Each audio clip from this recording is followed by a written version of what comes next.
Good evening friends. Present నేను Shilparamam Buddha statue near by ఉన్నాను. మీరు చూడవచ్చు, ఇదంతా ఒకప్పుడు ఫారెస్ట్ ఏరియా. మంచి ప్రజెంట్ చూసుకుంటే ఎక్కువ డెవలప్ అయినటువంటి ఏరియా మనకు సైబర్ టవర్ శిల్పారామం ఏరియా. ఒకప్పుడు ఇదంతా ఏంటంటే ఇక్కడికి రావాలన్నా కూడా పబ్లిక్ భయపడేవాళ్ళు. ప్రజెంట్ మీరు చూడవచ్చు లొకేషన్ ఎంత ఫాస్ట్గా మనకు పబ్లిసిటీ అయ్యిందో, ఎంత ఫాస్ట్గా మనకు డెవలప్మెంట్ అయిందో.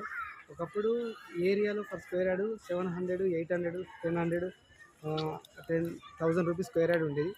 ప్రజెంట్ మనకు 1 lakh, 2 lakh, 2.5 lakhs square yard అవ్వడం జరిగింది. సో ఎవరైనా సరే ఇన్వెస్ట్మెంట్ చేద్దాం అనుకునే వాళ్ళు ప్రజెంట్ సిటీ అవుట్స్కట్లోకి వెళ్తున్నారు. అది కూడా మనకు ఓవరాల్ తర్వాత రీజనల్ రింగ్ రోడ్ ఆ మధ్యలో ఫ్యూచర్లో మనకు టౌన్షిప్స్ కూడా రాబోతుంది. సో అక్కడ ఇన్వెస్ట్మెంట్ అంతా ఏమైందంటే ఇప్పుడు వెళ్ళిపోతున్నారు. సో మీరు కూడా మా దగ్గర మా ఫ్యూచర్లో ఇన్వెస్ట్మెంట్ చేద్దాం అనుకునే వాళ్ళు మా ఛానల్కి మీరు అప్రోచ్ అవ్వచ్చు. అభి ప్రాపర్టీస్ చూపిస్తున్నాను. లైక్ చేయండి, షేర్ చేయండి, సబ్స్క్రైబ్ చేయండి ఫ్రెండ్స్.